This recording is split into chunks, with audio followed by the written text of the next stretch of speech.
안녕하세요. 오늘은 저번 시간에 이어서 부활에 대한 이야기를 진행해 보겠습니다. 저번 시간에 우리가 부활에 대한 잘못 알고 있었던 부분에 대해서 설명을 드렸었죠. 부활에 대한 잘못 알고 있었던 부분은 바로 우리의 육체의 부활이라고 말씀을 드렸습니다. 육체가 다시 부활하는 것이 아니라 그 육체가 죽어야만 나오는 영혼이 부활체라고 했었고, 그리고 그 부활체는 우리가 지금까지 먹었었던 말씀, 종자에 따라서 영광이 다르다고 그렇게 말씀을 드렸습니다. 오늘은 조금 더 재미있는 우리가 지금까지 알지 못했었던 부활에 대해서 알아볼 텐데요. 여러분 궁금하시지 않으신가요? 바로 본문 고린도전서 15장 50절인데요. 제가 한번 읽어보도록 하겠습니다. 형제들아, 내가 이것을 말하노니 혈과 육은 하나님의 나라를 이어받을 수 없고 또한 썩는 것은 썩지 아니하는 것을 유업으로 받지 못하느니라. 여기서 말하는 것이 썩지 아니하는 것을 위해서 우리가 무엇을 하든, 신앙을 하든 일상생활을 하든 썩지 아니하는 것을 위해서 구하라고 말씀을 하시는 거죠. 그러니까 우리의 육체를 위해서 일하지 말고 우리의 영혼을 위해서 무엇이든 구하라 라고 말씀을 하시는 겁니다. 그 다음에 51절. 보라, 내가 너에게 비밀을 말하노니 우리가 다 잠잘 것이 아니요 마지막 나팔에 순식간에 호련히 다 변화되리니 나팔 소리가 나매 죽은 자들이 썩지 아니할 것으로 다시 살아나고 우리도 변화되리라. 네. 자, 여기 키포인트가 뭐예요? 비밀이래요. 너에게 비밀을 말하노니. 그러니까 여기 1절부터 고린도전서 15장 1절부터 50절까지는 우리가 죽은 자의 부활에 대해서 말씀을 드렸었죠. 죽은 자들은 죽어야만 부활을 할 수 있다. 이 육체가 썩어야지만, 우리가 죽어야지만 부활을 얻을 수 있다라고 말씀을 드렸었는데 비밀이 있대요. 비밀. 그러니까 죽은 자의 부활만 있는 것이 아니다라고 우리가 추측을 할 수 있겠죠. 우리가 다 잠잘 것이 아니다라는 거예요. 여기서 잠이라는 게 우리가 맨날 밤에 자는 그 잠을 말하는 걸까요? 쿨쿨 자는 그 잠을 말하는 게 아니죠. 여기서의 잠은 바로 죽음의 잠을 말하는 것입니다. 죽음의 잠. 그러니까 여기서 우리가 다 잠잘 것이 아니다라는 말은 우리가 다 죽지 아니한다라고 해석을 할 수가 있겠죠. 그러니까 비밀이라는 것은 지금까지 죽은 자의 부활에 대해서 설명을 했었는데 여기서 이제 반전이 생기는 거예요. 비밀을 말하노니 하면서 우리가 지금까지 다 죽었었는데 이제는 죽지 아니하는 방법이 있다라고 하시는 거예요. 다 잠잘 것이 아니다.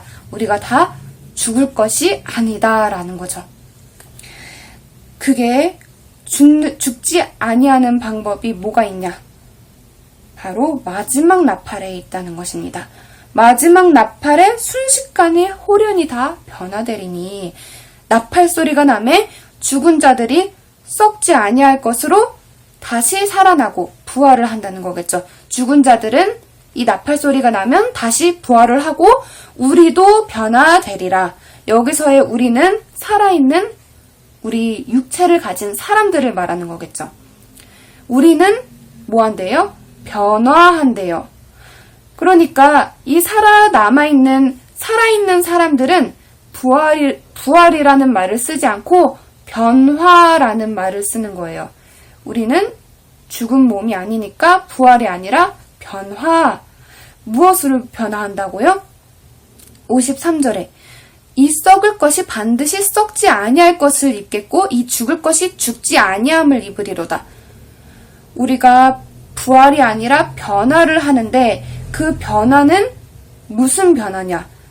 우리의 몸이 죽는 것이 정한 이치였는데 나는 죽을 몸이었는데 죽을 수 있는 몸이었는데 죽지 아니함을 입는데요. 썩지 아니함을 입는데요.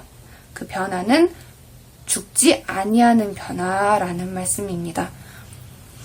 이 썩을 것이 썩지 아니함을 입고 이 죽을 것이 죽지 아니함을 입을 때에는 사망이 삼키고 이기리라고 기록된 말씀이 이루어지리라. 니은하고 보이시죠, 여러분? 관주인데요. 이게 어디에 적혀져 있었던 말씀이냐면 이사야 25장 8절에 예언이 되어 있었던 부분이 이 54절에 와서야 고린도전서 15장 이 나팔 소리가 날 때에 실제로 성취가 된다는 것입니다. 지금까지 죽었었던 것이 온 인류에게 적용되고 보편적인 진리였는데 이제는 죽지 아니하는 방법이 있다라는 거예요. 네, 살전 4장 한번 보실까요? 살전 4장 14절에 우리가 예수께서 죽었다가 다시 살아나심을 믿을진대 이와 같이 예수 안에서 자는 자들도 하나님이 그와 함께 데리고 오시리라 하면서 15절에 우리가 주의 말씀으로 너희에게 이것을 말하노니 주께서 강림하실 때까지 우리 살아남아 있는 자도 자는 자보다 결코 앞서지 못하리라. 주께서 호령과 천사장의 소리와 하나님의 나팔 소리로 친히 하늘로부터 강림하시리니 그리스도 안에서 죽은 자들이 먼저 일어나고 그 후에 우리 살아남은 자들도 그들과 함께 구름 속으로 끌어올려 공중에서 주를 영접하게 하시리니 그리하여 우리가 항상 주와 함께 있으리라. 네, 이 살전 4장 14절에서 17절 말씀 우리 되게 익숙하지 않으신가요? 우리 찬양에 있잖아요. 하나님의 나팔 소리 천지 진동할 때에 이 찬양 있죠. 그 찬양의 뜻을 우리가 제대로 한번 짚고 넘어가 봅시다. 여기도 아까 고린도전서 15장이랑 똑같이 나와 있죠. 사람들 두 부류가 있죠. 우리 살아남아 있는 자도 있고 자는 자. 자는 자가 뭐예요? 죽은 사람들. 지금까지 죽었던 사람들을 말하는 거예요. 이 두 부류가 있는데 우리 살아남아 있는 사람들은 자는 자보다 결코 앞서지 못한다. 주께서 호령과 천사장의 소리와 하나님의 나팔 소리로 친히 하늘로부터 강림하시리니 하늘로부터 이 나팔 소리가 나면 죽은 자들이 먼저 일어나고 우리 살아남은 자들도 구름 속으로 끌어올린대요. 여기서 죽은 자들이 먼저 부활을 하고 이 나팔 소리가 나면 우리 살아남아 있는 사람들도 그 공중으로 끌어올려진대요. 그러니까 여기서도 이 구름 속으로 끌어올려진다라는 것을 우리가 진짜 휴거냐 아니면 다른 영적인 의미가 있냐 이 문제가 이제 또 살펴보면 있겠지만 여기서 중요한 것은 살아남아 있는 사람들은 죽음을 맛보지 않는다라는 것이 키포인트죠. 자, 지금까지 죽었었던 것들이 너무 당연한 것이었는데 그래서 진시황도 신화를 댔고 이 저 사후세계를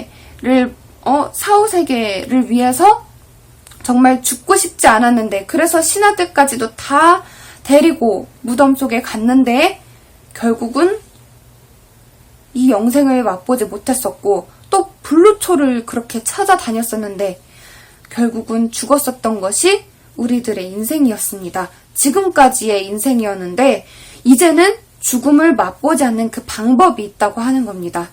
그것이 바로 나팔 소리. 예수님께서 부시는 나팔을 예수님이 다시 오실 때 나팔 불며 오신다고 했었죠. 그 나팔을 말하는 거예요. 여기서 이 나팔이라고 한다면 우리가 트럼펫을 생각을 하는데요. 트럼펫이 아닙니다. 이사야 58장 1절입니다. 여기 제가 읽어볼게요. 크게 외치라. 목소리를 아끼지 말라. 내 목소리를 나팔같이 높여 내 백성에게 그들의 허물을 야곱의 집에 그들의 죄를 알리라. 그러니까 여기서 하나님께서 이제 이사야에게 크게 외쳐라. 나팔같이 목소리를 높여라 라고 하시는 거예요. 그러니까 이 나팔이라는 단어는 바로 목자의 음성. 이사야가 그 당시 목자였잖아요. 하나님의 선지자였잖아요. 선지자의 음성, 선지자의 말씀을 갖고 나팔로 비유를 하는 것입니다. 그러니까 예수님이 나팔 부신다라는 것이 뭐겠습니까? 예수님이 연주를 하신다는 말이 아니라 예수님이 말씀을 하신다는 거예요. 근데 그 말씀이 어떤 말씀이냐? 우리가 영생을 할 수 있는 말씀을 주신다는 거예요. 우리의 죽었었던 이 세포들이 이제는 예수님의 말씀을 인하여서 죽지 아니할 수 있도록 생명의 말씀을 이제는 우리가 죽음을 맛보지 아니할 수 있도록 우리에게 가르침을 주신다는 거예요. 여러분, 이 죽음을 맛보지 아니할 수 있는 가르침을 주시러 예수님께서 다시 오신다고 하십니다. 그러면 이 재림의 의미가 어떻게 달라지겠습니까? 우리가 이제는 죽어야 예수님을 만난다라고 계속 그렇게 믿고 계실 겁니까? 이제는 예수님께서 다시 오시면 우리가 영생할 수 있는 말씀을 주시겠다고 하는데 그걸 안 믿고 계속 나는 천국 가서 예수님 만날래요. 이러면 너무나 미련한 처녀들이 아닐 수가 없습니다. 여러분들도 저와 함께 같이 이 말씀의 엄중함을 느끼시면서 다 함께 예수님께서 주시는 영생을 누릴 수 있는 저와 여러분들이 되었으면 좋겠습니다. 감사합니다.